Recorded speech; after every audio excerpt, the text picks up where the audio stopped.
हरिः ओं श्रीगुरुभ्यो नमः। हरिः ओं शन्नो मित्रशं वरुणः शन्नो भवत्वर्यमा शन्न इन्द्रो बृहस्पतिः शन्नो विष्णुरुक्रमः नमो ब्रह्मणे नमस्ते वायो त्वमेव प्रत्यक्षं ब्रह्मासि त्वमेव प्रत्यक्षं ब्रह्म वदिष्यामि ऋतं वदिष्यामि सत्यं वदिष्यामि तन्मामवतु तद्वक्तारमवतु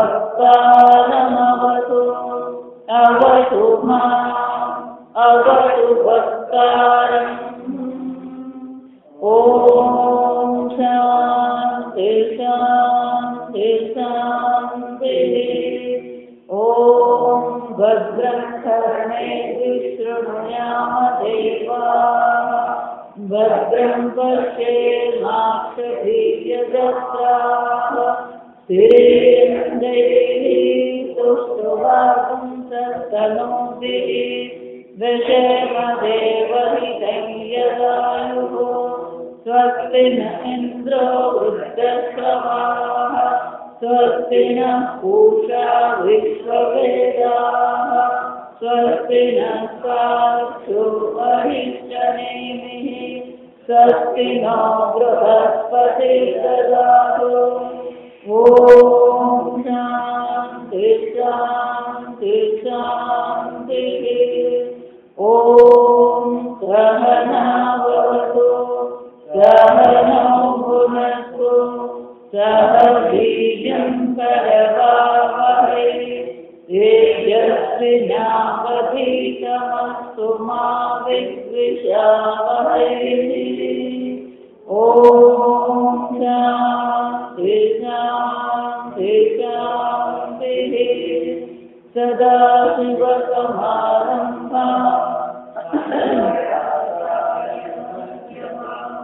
अस्मदाचार्यपर्यन्तां वन्दे गुरुपरम्परां श्रुतिस्मृतिपुराणानाम् आलयं करुणालयं नमामि भगवत्पादं शङ्करं लोकशङ्करं शङ्करं शङ्कराचार्यं केशवं बादरायणं सूत्रभाष्यकृतौ वन्दे भगवन्तौ पुनः पुनः।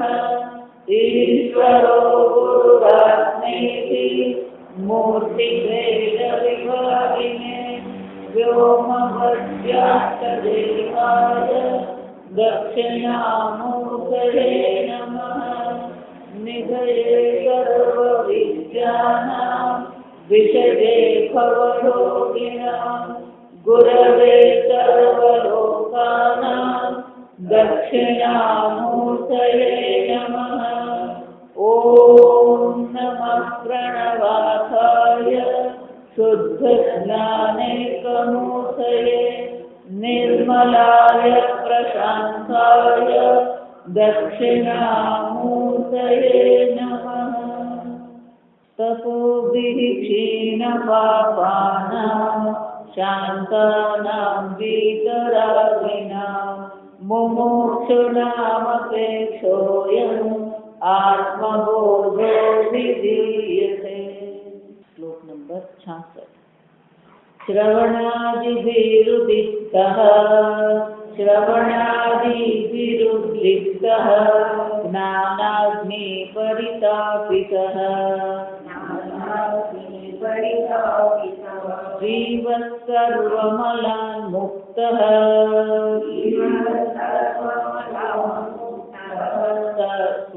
स्वर्णवदृश्यते स्वयम्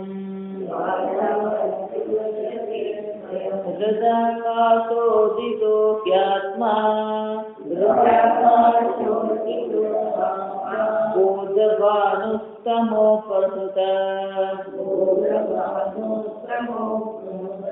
સર્વવ્યાપી સર્વધારી ભાતિ ભાસયતેખિલમ વિદ્દેશકાલાદ્યનવેત્ય સર્વગમ વિદ્દેશકાલાદ્યનવેત્ય સર્વગમ શીતાદિરુન્નિત્યસુખં નિરഞ്જનમ શીતાદિરુન્નિત્યસુખં નિરഞ്જનમ યસ્વાત્મતીર્થં ભજતે વિનિષ્ક્રિયઃ યસ્વાત્મતીર્થં ભજતે વિનિષ્ક્રિયઃ સ સર્વવિદ સર્વગતો મૃતો ભવેત સ સર્વવિદ સર્વગતો મૃતો ભવેત.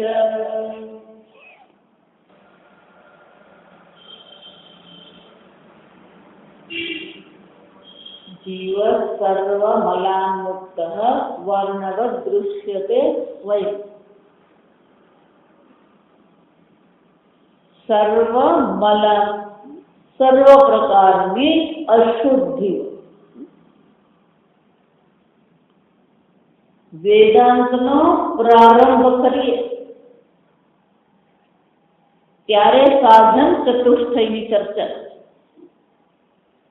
ત્યાં પણ વિવેક વૈરાગ્યની ચર્ચા, સમાધિ સટક સંપત્તિની ચર્ચા. શ્રવણ કર્યા પછી મનન નિધિધ્યાસન કરીએ. નિધિધ્યાસનમાં જે પણ કોઈ આપણી જન્મોજન્મની આદત છે, આ આદતની નિવૃત્તિ થવી જોઈએ. પ્રારંભમાં જે મલની ચર્ચા કરવામાં આવે અને નિધિધ્યાસન સમયે જે મલની ચર્ચા કરવામાં આવે, બંને અલગ છે.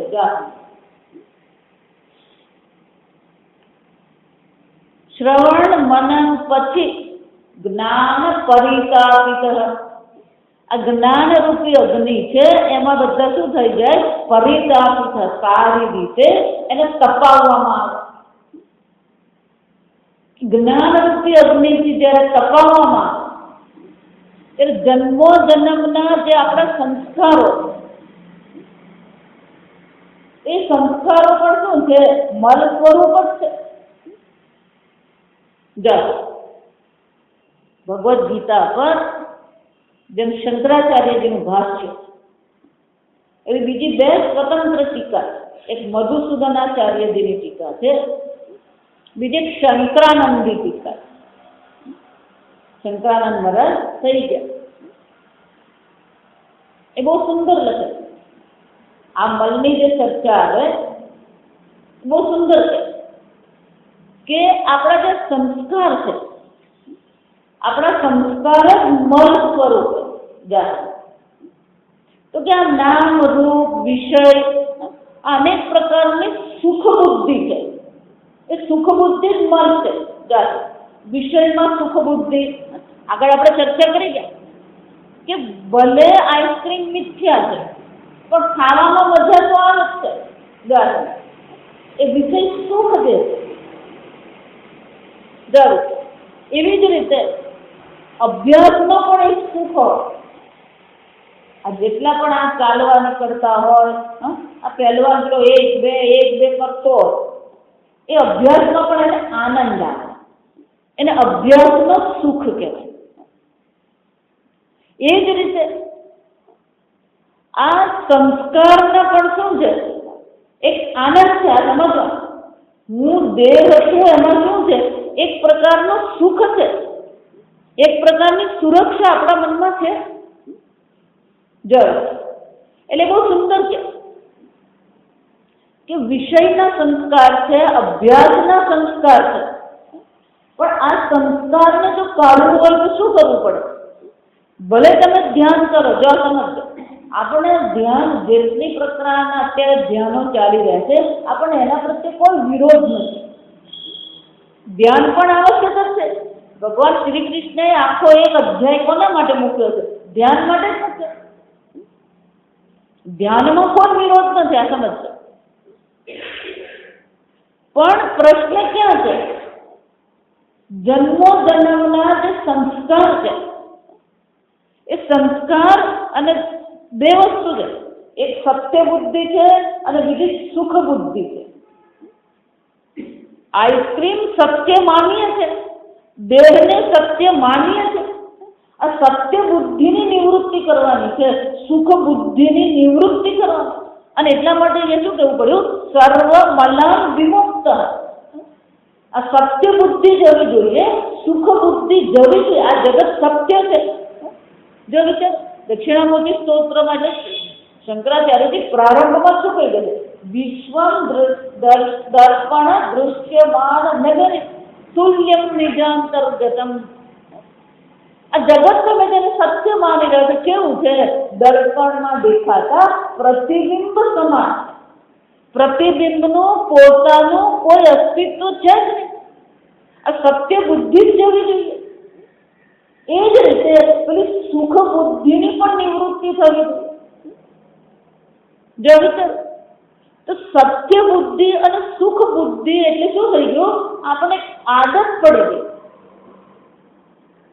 આ આદત જે છે એટલે કહે છે કે આપણે સંસ્કારથી આદત પડે. શંકરાનંદજી કહે છે આપણે જન્મો જન્મથી એને સત્ય માનવાની, સુખ માનવાની શું થઈ ગઈ છે? આદત પડી ગઈ. હવે જ્યારે વિજ્ઞાન ભણીએ, શ્રવણ આદિ કરી લીધું, શ્રવણાદિથી જ્ઞાન પરિતાપિત થયું, તો પેલા સંસ્કાર જે છે એટલે બહુ સ્પષ્ટ શબ્દોમાં, કડક શબ્દોમાં એ કહે કે આ જગતમાં જે સત્ય બુદ્ધિ, સુખ બુદ્ધિ જે છે એની જો નિવૃત્તિ કરવી હોય તો એક ઉપાય છે, કંટકમ કંટકે નૈવ. એને શાસ્ત્રમાં વશિષ્ઠાદિ, જે આપણે વશિષ્ઠ ને ચર્ચા જયારે કરીએ, યોગ વશિષ્ઠ ને, તો એને લોકો શબ્દ સંસ્કાર ને વાસના શબ્દ વાપરે. આ શબ્દ સંસ્કાર ને બદલે કયો શબ્દ વાપરે? વાસના. એટલે કે આ વિષય વાસના જે છે એ વિષય વાસના એટલે કે એને સત્ય માનવું અને સુખ જોવું, એ વિષય વાસના જો કાઢવી હોય તો એમ કે છે શાસ્ત્ર વાસના કરવી. જાગીતા આ શબ્દ વિષય વાસનાની નિવૃત્તિ શાનાથી થશે? શાસ્ત્ર વાસના. શાસ્ત્ર વાસના એટલે કે સતત આપણી બુદ્ધિ આ શાસ્ત્રને સમર્પિત રહે. કોઈ પણ આ વેદાંતના મહાત્માઓ જે પહેલી એક વસ્તુ તો સ્વીકારી જ લેવી પડે, શાસ્ત્ર એ ગ્રંથ નથી, પ્રમાણ છે. અને જો શાસ્ત્ર પ્રમાણ છે તો જેટલી તમારી શ્રદ્ધા તમારી આંખ પર છે એટલી જ શ્રદ્ધા કોના પર થવી જોઈએ? શાસ્ત્ર પર થવી. એટલે શ્રદ્ધાનો અર્થ પ્રમાણ બુદ્ધિ થાય, આસ્તિક્ય બુદ્ધિ કહેવાય. તો જો શાસ્ત્ર પ્રમાણ છે, તો શાસ્ત્રની જો વાસના બની જશે તો એ પ્રમાણની વાસના થઈ જાય. અને આંખ જે બતાવે એમાં તમે કોઈ શંકા કરો છો? ધારો કે પણ આંખમાં કોઈ દોષ છે ને પ્રમાણ દોષ કહેવાય. પ્રમાણ દોષને કારણે બહાર તમને કંઈક દેખાય, દ્વિચંદ્ર, તો પ્રમાણ દોષની નિવૃત્તિ કરવી પડે. અને પ્રમાણ દોષની નિવૃત્તિ કરીએ એટલે એક ચંદ્ર દેખાય. બરાબર. તો શાસ્ત્ર પ્રમાણ છે, એ પ્રમાણમાં કોઈ દોષ કરો? શાસ્ત્ર ઈશ્વરની વાણી છે, શાસ્ત્ર અપૌરુષ છે. ઈશ્વર પણ શાસ્ત્રનો કર્તા નથી. આ સમજવા, ઈશ્વરે શાસ્ત્ર કરતા નથી. આ સમજો. ભલે ભગવાન વેદ કરતા એમ કહેતા હોય, ભગવાન પણ શું જ્ઞાન ઉત્પન્ન કરે છે? શાસ્ત્ર કરતા એટલે કે જ્ઞાનની ઉત્પત્તિ છે ખરી? જ્ઞાનની ઉત્પત્તિ નથી. જ્યાં સમજવા, જ્ઞાન તો છે. જ્યારે સૃષ્ટિ છે ત્યારે પણ જ્ઞાન છે, જ્યારે અવ્યક્ત અવસ્થા છે ત્યારે પણ ત્યાં શું છે? જ્ઞાન તો છે. ઈશ્વર સર્વજ્ઞ સર્વવિદ. વ્યક્ત અવસ્થામાં પણ જ્ઞાન છે, અવ્યક્ત અવસ્થામાં પણ શું છે? જ્ઞાન તો છે. સમજવું, ઈશ્વર પણ જ્ઞાનનો કર્તા નથી, ઈશ્વર જ્ઞાનનો દ્રષ્ટા છે. જળ. તો વેદનો કર્તા એમ કહેવામાં આવે છે કે કારણ કે સૃષ્ટિની રચનાની સાથે સાથે વેદની પણ રચના છે, પણ જ્ઞાન ઉત્પન્ન નથી થયું. આ સમજો, શાસ્ત્રમાં વેદને આપણે અપૌરુષ એટલા માટે કહીએ. અસ્ય મહતઃ ભૂતસ્ય નિશ્વસિતઃ ઋગ્વેદ, સામવેદ, અથર્વવેદ, ગર્ગ. બૃહદ ઉપનિષદનું શું કહેવામાં આવ્યું? યાજ્ઞવલ્ક મૈત્રેયની ચર્ચા છે. ત્યાં યાજ્ઞવલ્ક શું કહે છે?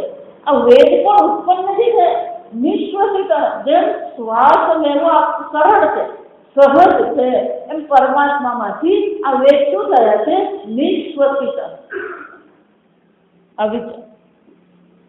તો આજે સંસ્કાર જે છે, સંસારના વિષયના સંસ્કાર છે, આ વિષયની વાસનાઓ છે. શંકરાનંદી કહે છે શાસ્ત્ર વાસના દ્વારા આ વિષય વાસના છૂટી શકે. એનો અર્થ છે સતત પ્રમાણનું ચિંતન, શાસ્ત્ર ચિંતન થવું જોઈએ. અને જો શાસ્ત્ર પ્રમાણ તમારી પાસે નથી તો પછી જ્ઞાન શક્ય નથી.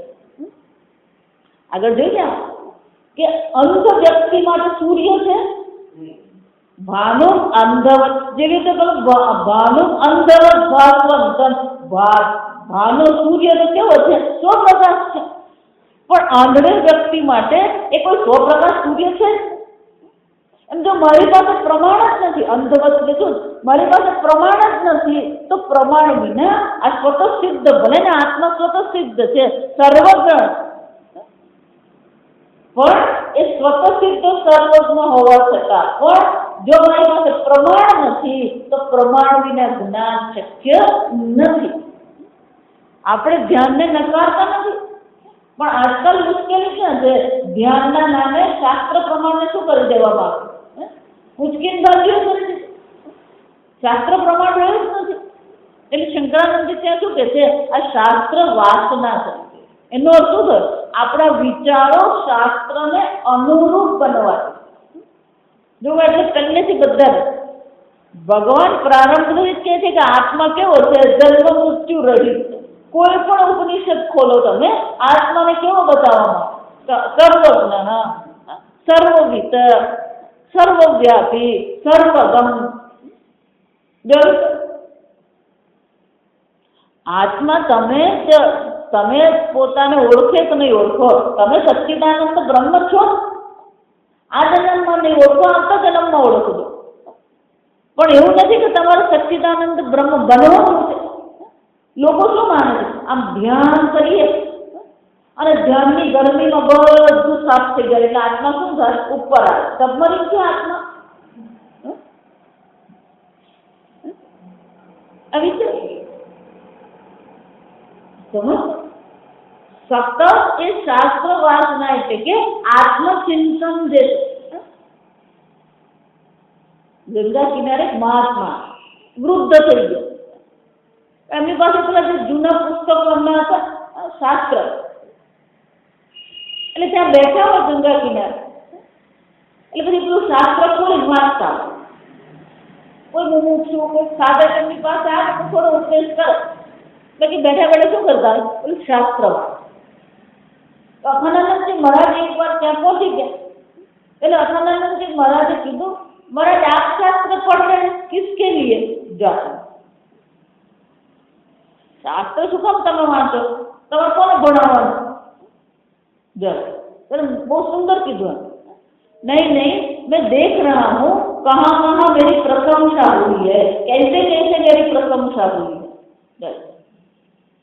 શાસ્ત્રમાં કોની વાત કરવામાં આવે? જો વિચાર, કોની પ્રશંસા કરે? તમારી જ કરે. એટલે પેલું લલ્લુ પાટવાળું યાદ રાખવું. देख रहा हूँ कहाँ कहाँ मेरी प्रशंसा हुई, कैसे कैसे मेरी प्रशंसा हुई है. जो विचार, એનો અર્થ છે દર્પણમાં પૂજ્ય સ્વામીજી જુદી રીતે કોઈ પણ હોય, પેલું 1.5 વર્ષનું ટેણિયું હોય કે પેલા 80 વર્ષના દાદા, પણ અરીસામાં પોતાનું મોઢું જોવાનું કોઈને થાક લાગે? કંટાળો આવે? જો વિચાર, ભલે ને વાળો ઓછા થઈ ગયા હોય, આંખે એની મોતિયાળીનું ઓપરેશન કરાવ્યું હોય, પણ તો પણ ક્યાંય પણ સ્વામીજી કે ખાલી અરીસામાં જ નહીં, પેલી સરસ મજાની ગાડી હોય કે બસ હોય એના કાચમાં પણ શું કરી લઈએ? આમ ઉભા રહીને એક વાર તો મોઢું જોઈ જ લઈએ. મોઢું જ જોઈ લે એમ ને એમ ગાળે રક્ષા કરી લે પાછો. જવું તો આ મિથ્યા જે છે, મિથ્યા હું છે, આ મિથ્યા હુંને જોવામાં જો આનંદ આવતો હોય તો સત્ય હુંને જોવામાં કંટાળો આવવાનો. વિચાર, શાસ્ત્ર કોની ચર્ચા છે?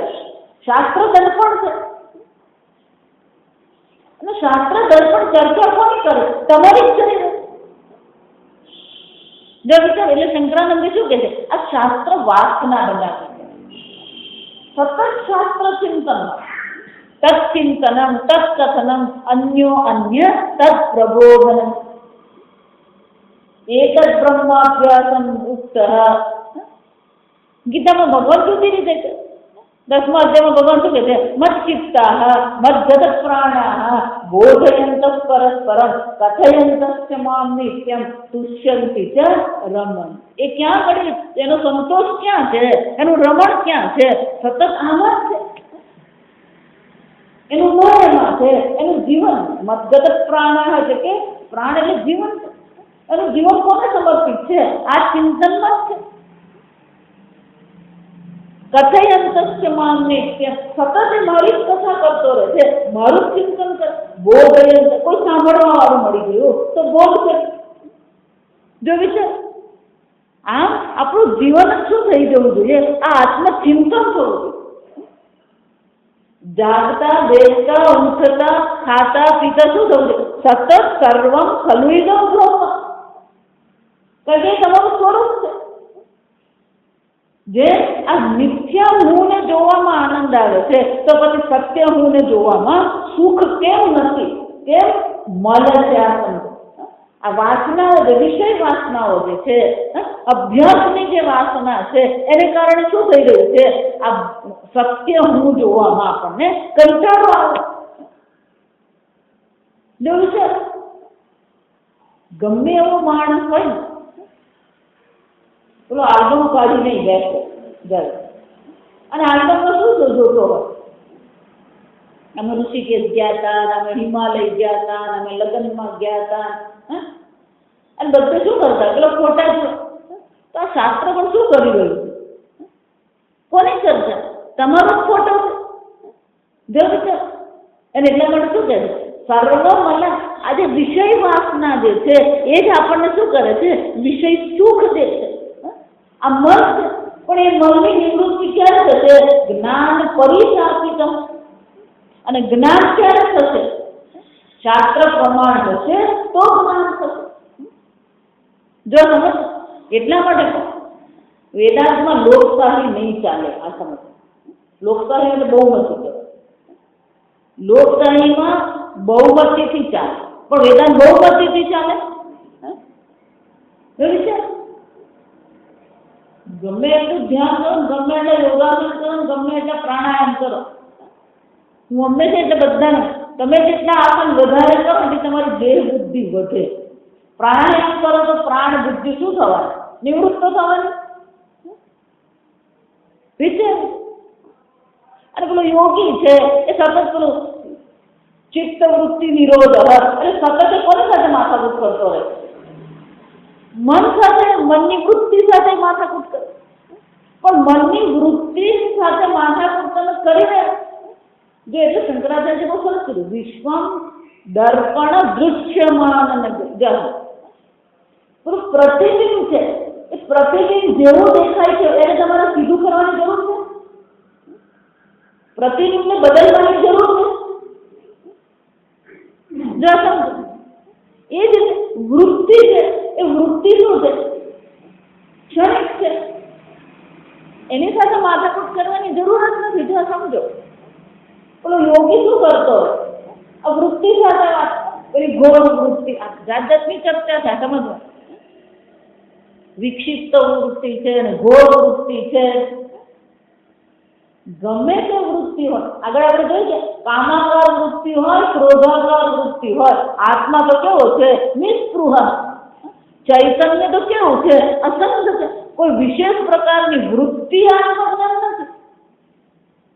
જો વિચાર, પણ યોગી શું કરતો રહે? એક વિશેષ વૃત્તિ બનાવવાનો પ્રયત્ન કરે. કોઈ પણ વૃત્તિ હોય, પ્રકાશમ ચ પ્રવૃત્તિમ ચ મોહમેવ ચ પાંડવ. ભગવાન કહે છે કે 3 પ્રકારની વૃત્તિ આપણા મનમાં હોય શકે. પ્રકાશમ સાત્વિક વૃત્તિ હોય, મોહમ રાજસિક વૃત્તિ હોય, અને પ્રવૃત્તિ રાજસિક વૃત્તિ હોય, મોહમેવ ચ પાંડવ તામસિક વૃત્તિ હોય. જો મનમાં ગમે તે વૃત્તિ ઉઠે, શું ફરક પડવાનો? કે નદ્વેષ્ટિ પ્રવૃત્તા, એની પ્રવૃત્તિની ઈચ્છા પણ કરતો નથી. એની પ્રવૃત્તિની પ્રવૃત્તિ જે થઈ રહી છે નદ્વેષ્ટિ, એની પ્રવૃત્તિનો કોઈ દ્વેષ કરતો નથી.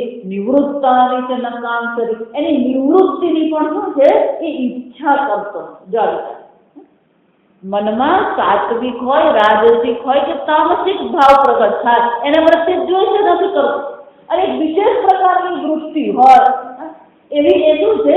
આકાંક્ષા કરતો. એની પ્રવૃત્તિની ઈચ્છા નથી, એની પ્રવૃત્તિ પ્રત્યે દ્વેષ પણ નથી, એની નિવૃત્તિની પણ ઈચ્છા. નિવૃત્તિના કાંક્ષતી જાય, નિવૃત્તિની પણ કોઈ ઈચ્છા નથી. આ સમજો, મનમાં ભલે ને વૃત્તિ ઉઠતી રહેશે જાય, પહેલો શું કરે?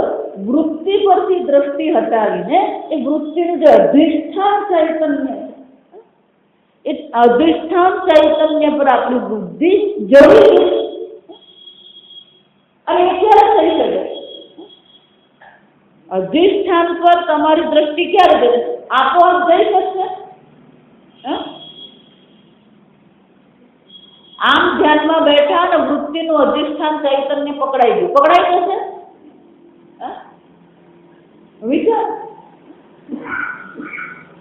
શાસ્ત્ર દર્પણ શાસ્ત્રની જરૂર તો છે. અને એટલે છે કે શ્રવણાદિ ઉદ્દીપ્ત, આ બધી જ્ઞાન જે છે ઉદ્દીપ્ત કોણ કરશે? શ્રવણાદિ કરશે.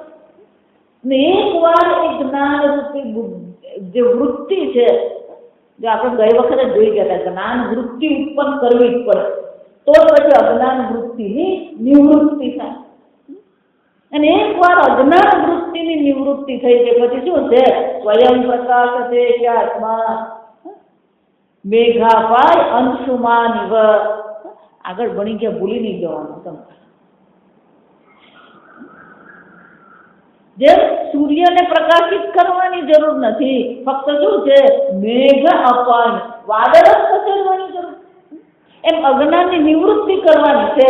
સ્વયં સ્વર્ણવ દૃશ્ય છે, પછી આત્મા તો શું છે? સ્વયં પ્રકાશિત થઈ છે. એનો અર્થ શું થાય? એટલે પછી 67 શ્લોકમાં કહે છે, હૃદયાકાશ ઉદિત હરિ આત્મા બોધભાવુ તમ અપહૃત. આ હૃદયાકાશમાં ઉદિત હરિ આત્મા, એ આત્મજ્ઞાન એકવાર થઈ ગયું, ઉદિત થઈ ગયું, તો શું થવાનું? આ બોધ રૂપી ભાનું સર્વ પ્રકારના અંધકારની નિવૃત્તિ કરી નાખે.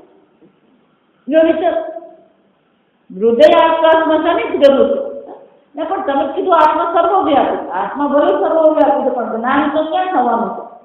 બુદ્ધિમાં જ થવાનું. અંગુષ્ઠ માત્ર પુરુષ,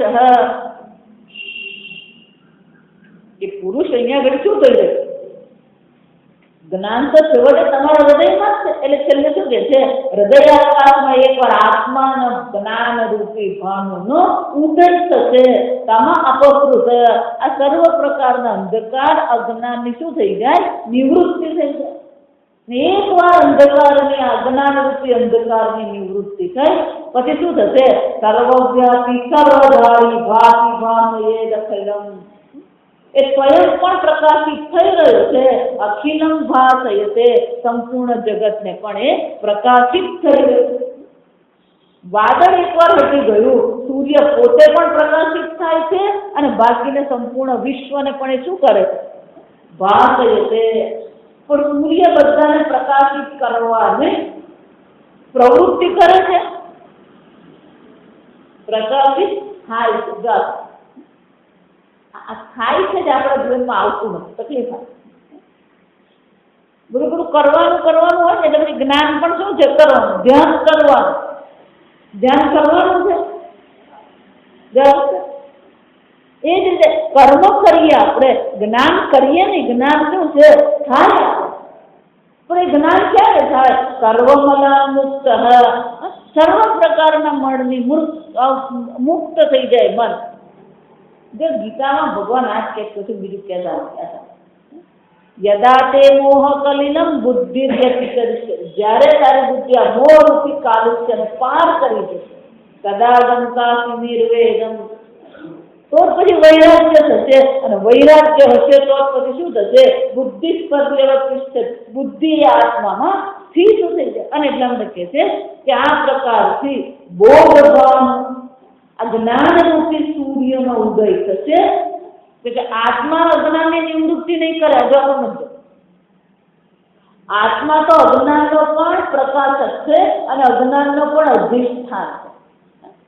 આત્મા અજ્ઞાન, તમે ફક્ત જ્ઞાન જ જાણો છો એમ નહીં, અજ્ઞાનના પણ તમે કોણ છો? પ્રકાશક છે. તો આત્મા સ્વયં અજ્ઞાનનો વિરોધી નથી. એટલે મને શું કરવું પડે? બોધભાન ઉદિત, જ્યારે બોધરૂપી સૂર્યનો ઉદય થાય છે ત્યારે આ અંધકારની નિવૃત્તિ થાય. અને એકવાર નિવૃત્તિ થઈ ગઈ તો પછી શું છે? સર્વવ્યાપી સર્વધારી ભાતિ ભાસયતે ખિલમ.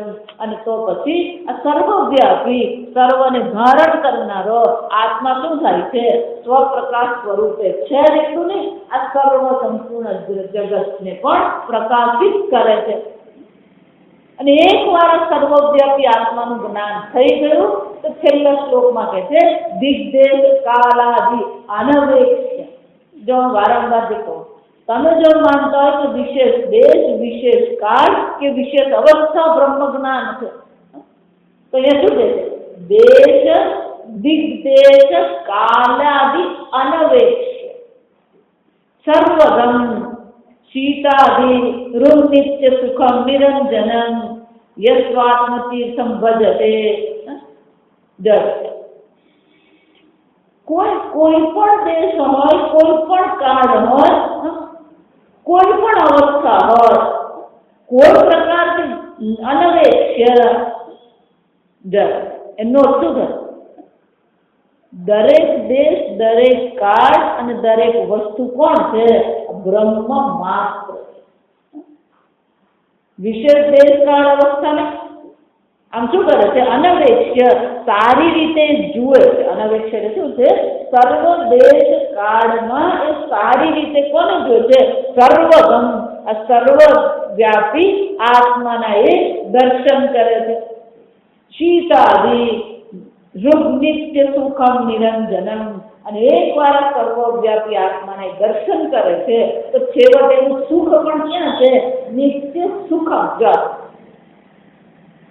આપણો પુરુષાર્થ જ્ઞાન નથી. આ તમને બ્રહ્મ જ્ઞાન એ આપણો પુરુષાર્થ નથી. સુખસ્ય અવાપ્તિ, દુઃખસ્ય આત્યંતિક નિવૃત્તિ. આપણો પુરુષાર્થ તો ક્યાં છે?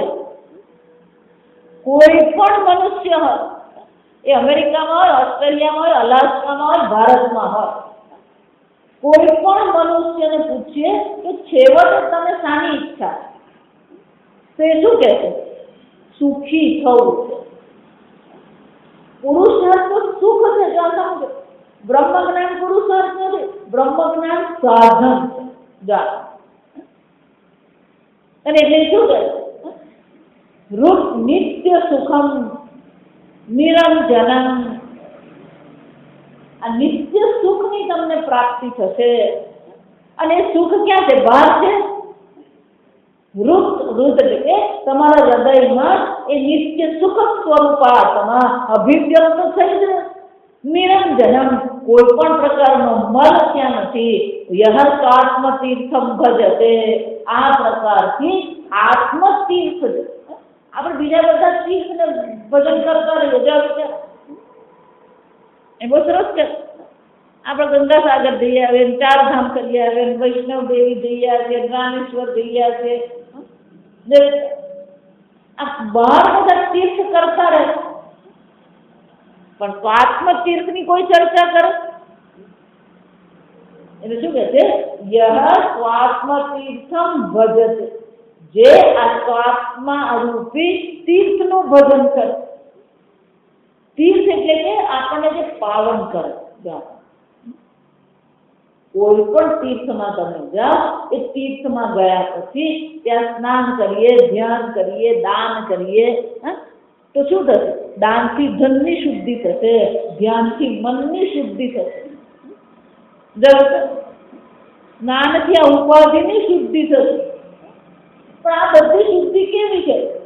એ તીર્થમાં ગયા, શુદ્ધિ થઈ, પાછો ભાવના કરાવે એટલે બધું ગાંઠિયા પેંડા ચાલુ કરે.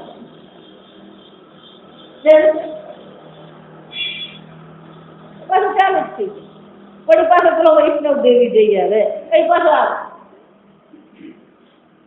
પણ હવે આ શું કરી રહ્યો છે? તો આત્મતીર્થમ ભજતે. કેવું છે? નિરંજનમ. આ સ્વાત્મતીર્થ કેવું છે? નિરંજન. કોઈ પ્રકારના રંગ, કોઈ પણ રંગનો રંગ પણ નથી, કોઈ પ્રકારની મલિનતા પણ નથી. પણ કે એને માટે કંઈ કરવું પડે, જવું પડે? વિનિષ્ક્રિય, કોઈ ક્રિયા જ નથી. જો આત્મતીર્થ માટે કઈ જઈએ તમને નહીં. વિનિષ્ક્રિય સહ સર્વવિદ સર્વગત. અને એ કોણ છે? સર્વવિદ છે, સર્વગત છે, સર્વવ્યાપી. અહીંયાથી ધારો કે ઋષિકેશ જવું હોય, કોઈ પણ સ્થાન પર આપણે બધું પેકિંગ કરવું પડે, કપડાનું કે ના. અને એમાં ગુજરાતી પછી પેલા સેવ મમરા ને પછી ગાંઠિયા ને પૂરી ને અથાણ, આ બધું ચાલતું છે. આ બધું પેકિંગ કરો. આકાશનું પેકિંગ કરવું પડે કેમ? સર્વવ્યાપી. એ સર્વવ્યાપી. એમ આ આત્મા છે કેવો છે? સર્વ. ક્યાંય પણ જાઓ એ આત્મતીર્થ તો છે, સર્વગત. પણ આ પ્રકારથી આત્મતીર્થનું જે ભજન કરે છે, આ પ્રકારથી જે નિષ્ક્રિય નિરંજન આત્માનું જે ચિંતન કરનારો છે, એ શું થાય છે? અમૃતો ભવેત. આપણે બે જ મુશ્કેલી છે સમજ. સંપૂર્ણ સંસારમાં મુશ્કેલી છે. એક મુશ્કેલી છે હું દુઃખી છું, અને બીજી મુશ્કેલી છે હું મરતી છું. માતાજી બધા જ એક દિવસ મરવાના. અમૃતો ભવેત. મૃત્યુ નામની વસ્તુ છે જ. એ કઠોપનિષદમાં લઈ યમરાજા સરસ કહે, મૃત્યુશ્ચ મૃત્યુમાપ્નોતિ યૈહ નાના એવ પશ્યતિ. ના માતાજી, પણ મારા નાના તો રહ્યા જ નથી, કોને જોવાનું? નાના પશ્યતિ કીધું. નાના એટલે અનેકતા, વિવિધતા. જે અનેકતામાં દર્શન કરે છે એને તો મૃત્યુથી મૃત્યુની યાત્રા કરવી પડે.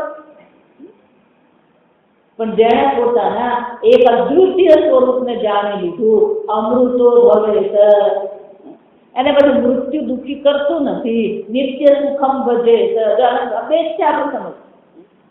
હું દુઃખી છું અને હું મરતી, પણ એક વાર પોતાના સ્વરૂપને જાણી લીધું, સ્વાત્મતીર્થનું ભજન કરી લીધું, સ્વાત્મતીર્થને ઓળખી લીધા પછી શું છે? નિત્ય સુખમ ભજેત, અમૃતો ભવેત. પછી એને કોઈ પ્રકારની દુઃખ નામની વસ્તુ રહેતી જાતો. પણ આપણે એક બીજી મુશ્કેલ, આપણે પ્રતિકૂળતા અને દુઃખને ભેગા કરી દીધા. સમજો, પ્રતિકૂળતા એટલે દુઃખ. દ્રષ્ટાંત આપણને ખબર. આપણું શરીર હોય, શરીર સારી રીતે ચાલતું હોય એટલે આપણે શું માનીએ? અમે તો સુખેથી રહીએ, આરામથી. પણ એમાં જો પેલો તાવ આવે પછી શું માનીએ? અરે બહુ દુઃખી થઈ ગયો. જો વિચાર, તાવ આવવું અને હું દુઃખી થઈ ગયો. એટલે પૂજ્ય સ્વામીજી એમને છે બહુ સરસ કે આપણે પેલી પ્રતિકૂળતા જે છે ને એ પ્રતિકૂળતાને આપણે હું દુઃખી સાથે જોડી દઈએ. તાવ આવ્યો એ પ્રતિકૂળતા, પણ એ પ્રતિકૂળતા હોવાથી તમે દુઃખી થઈ ગયા. જો વિચાર, તાવ તમને આવ્યો, શરીરને આવ્યો. મગજ હું પડી ગયો, તું પડી ગયો, શરીર પડી ગયું. પણ આ શરીરમાં અહમ બુદ્ધિ છે એટલે શરીરને તાવ આવે તો કોને તાવ આવે? મને તાવ આવે. તો ઉપાધિમાં જે અહમ બુદ્ધિ છે એને કારણે તમે દુઃખી છો, તાવને કારણે દુઃખી નથી. પણ આપણે શું માનીએ? જો સમજી લો, અર્જુને પણ જયારે કીધું સ્વજનની કદમ હત્વ, પણ એને સ્વજનમાં શું કર્યું? સુખ બુદ્ધિ કરી. સ્વજન છે તો જ અમે સુખી છીએ. તો સ્વજનમાં જે સુખ બુદ્ધિ કરી એ એના દુઃખનું કારણ છે. સ્વજનની હત્યા દુઃખનું કારણ નથી. જો સમજ બરાબર. એટલા માટે છે જ રુધિર પ્રતિજ્ઞા ભોગતા ભગવાન આ લેવલના ભોગ અમે જે ભોગવીશું એ બધા ભોગ કેવા છે? અમારા સ્વજનોના રુધિરથી ખરડાયેલા ભોગ છે. તો એને સુખ ક્યાં મૂક્યું? સ્વજનમાં સુખ મૂક્યું. જો સમજો, એટલે પ્રતિકૂળતા અને હું દુઃખીને કોઈ સંબંધ નથી. આ સમજ એટલે ભગવાન શું કહ્યું? જ્ઞાની કોને કહેવાય? દુઃખે શું અનુદ્વિગ્ન મન. દુઃખ શું બહુ વચન સાચા એનો અર્થ શું છે? જ્ઞાનીના જીવનમાં પણ પ્રતિકૂળતાઓ તો રહેવાની જ છે. ઉપાધિ છે એટલે પ્રતિકૂળતા આવવાની જ છે. પણ એ પ્રતિકૂળતામાં કઈ અહમ બુદ્ધિ રહી નથી એટલે શું થાય છે? એનું મન ઉદ્વિગ્ન થતું નથી. આપણે જો ચશ્મા નહીં મળે તો ઊંચા નીચા થઈ વિચાર. નાની નાની વસ્તુ આપણને શું કરી જાય છે? વિક્ષિપ્ત કરે, ઉદ્વિગ્ન કરી જાય, આંખો વ્યાકુળ કરી જાય. કોઈ વસ્તુ આપણને આપે ગમે એવી પ્રતિકૂળતા. મીરાબાઈના જીવનમાં કઈ અનુકૂળતા નથી. આપણને મહેલમાં રહીને સુખી નથી. પણ ક્યારે એનું કીધું હું દુઃખી છું? વિચાર. પણ આપણે એક દેશ એક કાળને શું કરી દે છે? સુખ માનીને બેઠા. સમજો, પ્રતિકૂળતા અને હું દુઃખીને કોઈ સંબંધ નથી. એટલે પૂજ્ય સ્વામીજી ત્યાંથી આગળ વધીને શું કહે? એકવાર તમે નક્કી કરી લીધો હું દુઃખી છું, જા સમજજો. એકવાર તમે પોતાના વિશે નિર્ણય કરી લીધો હું દુઃખી છું, કોઈ તમને સુખી કરી છે નહીં. સ્વર્ગમાં જઈને તમે દુઃખી થવાના છો. સમજજો, કારણ કે તમારો નિર્ણય છે હું દુઃખી છું. કોઈ જ તમને દુઃખી કરતો. સમજજો, નિર્ણય તમારો છે કે હું દુઃખી છું. એકવાર તમે નિર્ણય કરી લીધો હું દુઃખી છું, પછી કોણ તમારો નિર્ણય બદલવાનો? 2 દિવસ પહેલા એટલે મેં કીધું નિર્ણય તો તમારે કરવાનો, કારણ કે તમારો નિર્ણય છે કે હું દુઃખી છું. આત્મા તો નિત્ય સુખ સ્વરૂપ છે. આત્મા તો આનંદ સ્વરૂપ જ છે. પણ તમે નિર્ણય કરી લીધો હું દુઃખી. ના, પણ માતાજી મારા જેવું દુઃખી કોઈ નહીં. પાછું દુઃખીમાં સરખામણી ચાલે. અમારા પડોશી બહુ શાંતિ. માતાજી અમારે બહુ હેરાન છે. તારો પડોશી એમ જ માને છે. સમજ, તું જેવું માને ને એવું તારો પડોશી માને. એ એવું જ માને તમે બહુ શાંતિથી રહો છો ને એ દુઃખી છે.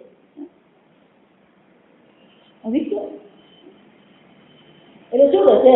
નિત્ય સુખમ ભજે. બહારની પ્રતિકૂળતા, ઉપાધિની પ્રતિકૂળતાને આત્માનંદ સાથે કોઈ સંબંધ.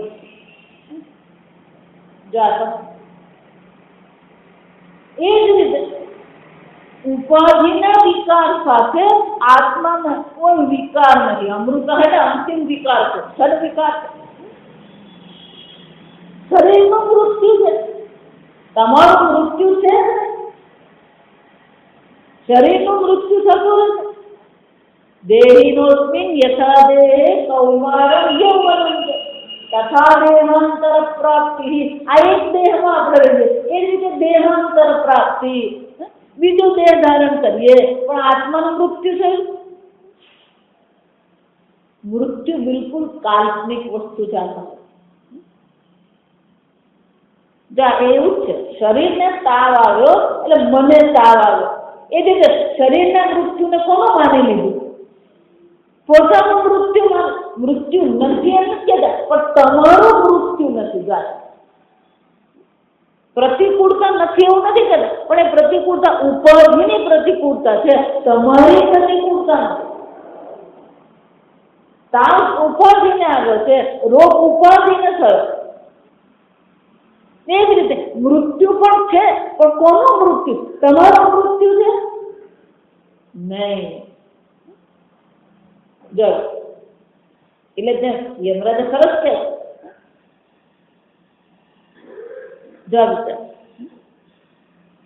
મૃત્યુ અસ્ય ઉપસેચન. જેને આ બ્રહ્મ જ્ઞાન થઈ ગયું એને માટે મૃત્યુ કોણ છે? ઉપસેચન. ભોજન કરીએ એમાં આપણા શરીરને પોષણ કરનાર, શક્તિ આપનાર તો શું છે? તો કે રોટલી છે, દાળ છે અને ભાત છે. એ આપણા શરીરનું પોષણ કરનાર. પણ આપણને શું ભાવે? પેલું અથાણું હોય, ચટણી હોય, ટમેટો સોસ હોય. કચોરી મુખ્ય ભોજન કહેવાય, પણ કચોરી ખાવા શું જોઈએ આપણને? પેલી ચટણી જોઈએ, પેલું ટામેટો કેચઅપ જોઈએ. મુખ્ય ભોજન તો આ બધી વસ્તુ છે, પણ આપણને મજા ક્યારે આવે મુખ્ય ભોજનમાં? એને સંસ્કૃતમાં ઉપસેચન. ઉપસેચન એટલે જેને આપણે ચાખીએ, આંગળી એમ ચાખવાનું, એને ઉપસેચન. એટલે કઠોપનિષદમાં યમરાજે શું કહે છે કે જે જ્ઞાની છે એને માટે હું મૃત્યુ તો ઉપસેચન છું, હું તો ચટણી સમાન છું. મૃત્યુ પણ એને માટે શું બની જાય? ચટણી ને અથાણું. અથાણું આપણા જીવનનું પોષણ નહીં કરે, ચટણી આપણું પોષણ નહીં કરે. એ ફક્ત પેલા ભોજનને થોડુંક સ્વાદિષ્ટ બનાવી આપે, એટલે ગળા નીચે ઉતરે. આ મૃત્યુ કોણ છે? એક વાર જેને આત્મજ્ઞાન થઈ ગયું, અમૃતો ભવે, એને માટે મૃત્યુ પણ શું થઈ જાય? આ ચટણી સમાન છે. ચટણી સમાન એનો શું થયો? કોઈ મહત્વ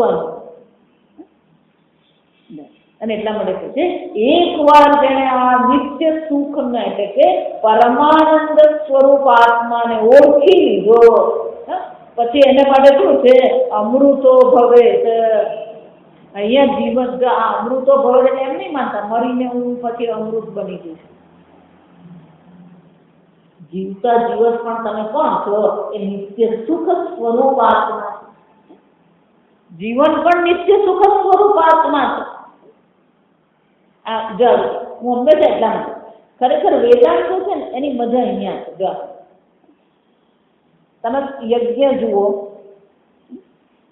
સમજો, યજ્ઞ કર્મ હોય, જપ હોય, તપ હોય, તીર્થ હોય, આ બધું તમે કરો. આ બધું કરીએ પછી તમને પુણ્ય મળે, અને એ પુણ્ય જ્યારે ફળ આપે ત્યારે તમે સુખી થાવ. વિચાર, અહીંયા તો તમારે યજ્ઞ જ કરવાનો. અહીંયા તમે યજ્ઞ કરો છો, તમારા ધનનો ધુમાડો કરો. યજ્ઞ એટલે ધનનો ધુમાડો રાખે. તપશ્ચર્યા કરીએ, ભોગનો ત્યાગ કરી દીધો. તપશ્ચર્યા છે કે ભોગનો ત્યાગ કરે. આ દરેકમાં ત્યાગ છે. યજ્ઞ કરીએ એટલે ધનનો ત્યાગ, તપશ્ચર્યા કરીએ એટલે ભોગનો ત્યાગ. તીર્થયાત્રા કરીએ, દેશ કાળનો પણ ત્યાગ છે. આપણે એક અવસ્થામાં રહેવાની આદત, આ બધાનો ત્યાગ કરીએ, અને ત્યાગ કર્યો એટલા માટે પુણ્ય મળવાનું જ છે. પણ એ પુણ્ય જે તમને મળશે એ પુણ્ય ક્યારે તમને ફળ આપશે નક્કી છે? કયા જન્મમાં ક્યારે કેવી રીતે તમને સુખ આપશે એ નક્કી છે? નક્કી નથી. જવાબ એનો અર્થ શું છે? તમે જેટલા કર્મ કરો, જેટલા પુણ્ય કર્મ કરો, એનું ફળ અનિશ્ચિત છે. એનું ફળ કેવું છે? અનિશ્ચિત છે. પણ આ આત્મ સુખ કેવું છે? અહીંયા અત્યારે જ છે. ઇહૈવ ભગવાન શું કહે છે? અહીંયા જ એને શું કર્યું છે? સર્ગ આ સૃષ્ટિને અહીંયા જે શું કરી જાય છે? જીતી ઇહૈવ સર્જિત સર્ગ. આમ અહીંયા અત્યારે શું છે? નિત્ય સુખ છે. અમૃતો અહીંયા જે અમૃત બની ગયું. પછી નથી વાત. પછીની કોઈ વાત આપણે કરવાની જ નથી. પછી જોઈ કોણ? જોયું કાલ કોણે જોયું? જોઈ તમે કાલ? ન જાણું જાનકી ના છે સવારે શું થવાનું. જોયું તો એટલે આપણે દેશી ભાષામાં કહીએ ને તો વેદાંત એટલે રોકડો હિસાબ. આજે રોકડા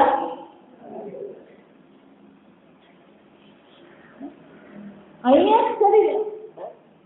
એટલે છેલ્લે શું કે છે? સ્વાત્મ તીર્થમ ભજે નિત્ય સુખમ ભજે અમૃતો ભવે. અહીંયા જ અમૃત બની ગયું. બનવાનું જ નથી. અમૃત છું એમ જાણી જ લેવાનું. આ પછીની ચર્ચા જો એટલા માટે આ બધી ચર્ચા પછીની છે. વેદાંત શું કહે છે? વેદાંતનો પ્રારંભ પણ આનંદ જ છે. આ સમજો કે ત્યાં પણ તમને એમ જ કહેવામાં આવે તમે પૂર્ણ બ્રહ્મ છો. પ્રારંભમાં પણ શું કહેવામાં આવે? તમે પૂર્ણ બ્રહ્મ છો, આનંદ સ્વરૂપ છો. છેલ્લે પણ શું કહેવામાં આવશે? અને એટલા માટે તું આનંદ સ્વરૂપ છે. આ રોકડો હિસાબ છે. અને વચ્ચે શું સમજાવવામાં આવે? આ કારણથી તું આનંદ સ્વરૂપ. એનો અર્થ શું? પછી સુખી નથી થવાનું. વેદાંતનો પ્રારંભ પણ આનંદ જ છે. વેદાંતનો માર્ગ પણ શું છે? આનંદ જ છે. અમને ઇન્ટરનેટ પર બધું ચાલતું હોય. તમારા સત્સંગ એવું માનો ને કે સત્સંગ અહીંયા થતો હવે બધું ઇન્ટરનેટ પર બધું ચાલતું. એક નવો યુવાન એ વેદાંત માર્ગ. વેદાંતમાં પહેલું આવે ને ત્યાં અઘરું જેવું લાગે. એટલે શબ્દો નવા હોય, વિચારો નવા હોય, ખ્યાલ નવા હોય. એટલે એને મને પ્રશ્ન કર્યો. એટલે મેં કીધું કે જેમ હિમાલયમાં જઈએ તો કેદારનાથના દર્શન કરવા આનંદ જ છે, બદ્રીનાથના દર્શન કરવા આનંદ જ છે. પણ હિમાલયનો માર્ગ પણ શું છે? આનંદ જ છે. જો સરસ મજાના દ્રશ્ય છે. ક્યારેક પહાડ દેખાય, ક્યારેક પહાડ પરના પેલા વૃક્ષો દેખાય, ક્યારેક નીચે ગંગા દેખાય, ક્યારેક સરસ મજાના વાદળો દેખાય, ક્યારેક આપણે જ વાદળોની વચ્ચેથી પસાર થઈએ. તો જેમ હિમાલયમાં આપણે દર્શન ભગવાનના કરવા જવાનો આનંદ જ છે, પણ હિમાલયનો માર્ગ પણ શું છે? આનંદ જ છે. એ જ રીતે વેદાંતનો અંત તો અમૃતો ભવ છે, નિત્ય સુખમ ભજે. પણ વેદાંતનો માર્ગ પણ શું છે? આનંદ છે. પેલા અર્જુનની યજ્ઞની જેમ તપશ્ચર્યાની જેવું નથી. જો સમજો, યજ્ઞ તપશ્ચર્યામાં શું કરવું પડે? તો ત્યાગ કરવો પડે, મહેનત કરવી પડે, ભોગ આપવો પડે. પણ વેદાંત તો કેવો છે? માર્ગ પણ કેવો છે? આનંદ. આટલું જ મેં પેલા છોકરાને કીધું એટલે ખુશ થઈ ગયું.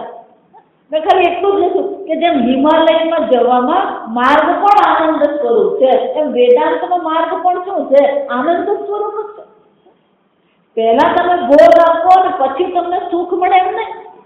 તમે એ નિત્ય સુખ સ્વરૂપ છો અને એ નિત્ય સુખ સ્વરૂપ છે એનું શું કરવાનું છે? ક્યાં તો શ્રવણ કરીએ અને ક્યાં તો શું કરવાનું? ઉપદેશ કરીએ. એટલા માટે તૈત્રીય ઉપનિષદમાં શું કીધું? સ્વાધ્યાય પ્રવચનાભ્યામ ન પ્રમદિત. समस्त स्वाध्याय प्रवचनाभ्याम न प्रमदितव्यम दमश्च स्वाध्याय प्रवचनाभ्याम न प्रमदितव्यम अग्नयश्च स्वाध्याय प्रवचनाभ्याम न प्रमदितव्यम अग्निहोत्रम च स्वाध्याय प्रवचनाभ्याम न प्रमदितव्यम કેટલી વાર કહી છે કે સ્વાધ્યાય પણ આનંદ છે, પ્રવચન પણ શું છે? આનંદ જ છે. એટલે ચર્ચા કોની કરવાની છે? આનંદ સ્વરૂપ આત્મા. જો એટલું હંમેશા કે આનંદ સ્વરૂપ આત્માની ચર્ચા કરવી હોય, આનંદ સ્વરૂપ આત્માનું ચિંતન કરવું હોય તો પછી પેલું દિવેલ પીધેલું મોડું નહીં જોયું. તું આનંદ રડતો જ આવતો. તું રડી પણ તું આનંદ સ્વરૂપ છે, હું આનંદ સ્વરૂપ છું, એમાંય બધું આવે.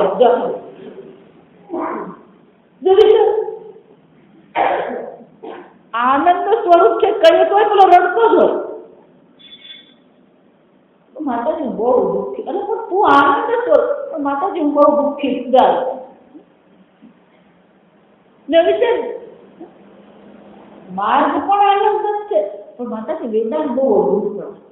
આમ ધ્યાનમાં બેસી જે સારું પડે એવું નહીં. વેદાંત આનંદ જ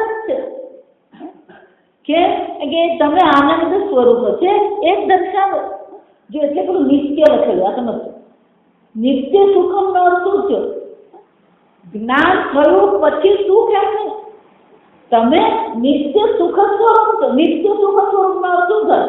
પહેલા પણ તમે સુખ સ્વરૂપ છો, અત્યારે પણ તમે સુખ સ્વરૂપ છો. નિત્ય કોને કહેવાય? જે પહેલા પણ હોય, અત્યારે પણ હોય અને પછી પણ. તો તમે નિત્ય સુખ સ્વરૂપ છે એનો શું થાય? પહેલા પણ તમે સુખ સ્વરૂપ હતા, અત્યારે પણ તમે સુખ સ્વરૂપ છો, પછી પણ શું થવાનું છે? નિત્ય સુખ સ્વરૂપ જ છો. સમજાય? એક એક શબ્દ આપણે બોલીએ ખરા, આત્મા નિત્ય સુખ. અને નિત્ય સુખ એટલે શું થયું? એ શબ્દના અર્થનું શું થવું જોઈએ? સ્ફુરણ થવું. નિત્ય સુખ છે એનો શું થયો? ના, પણ માતાજી એવું નહીં. પહેલા હું બંધનમાં હતો, પહેલા હું દુઃખી હતો, હવે હું સુખી થઈ ગયો, એવું છે?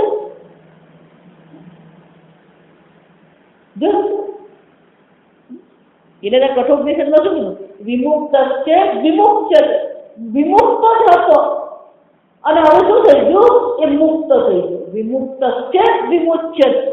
પહેલા પણ એ મુક્ત જ હતો, અત્યારે પણ શું છે? આ પછી શબ્દ નહીં મળે, આ સમજો. વેદાંતમાં પછી શબ્દ નથી, આ સમજો. વિમુક્ત છે, વિમુક્ત છે.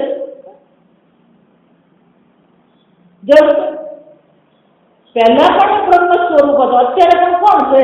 બ્રહ્મ સ્વરૂપ જ છે. પહેલા પણ સુખ સ્વરૂપ હતો, અત્યારે પણ કોણ છે? સુખ સ્વરૂપ જ છે. અને એટલા શું કીધું? નિત્ય સુખમ ભજતે સર્વગત અમૃતો ભવેત. એને નિત્ય સુખની પ્રાપ્તિ થાય. આ પ્રાપ્તિ શબ્દ ખોટો કહેવાય. નિત્ય સુખ કહીએ બધું શું છે? એ પ્રાપ્તિને બદલે કયો શબ્દ વાપરવો પડે?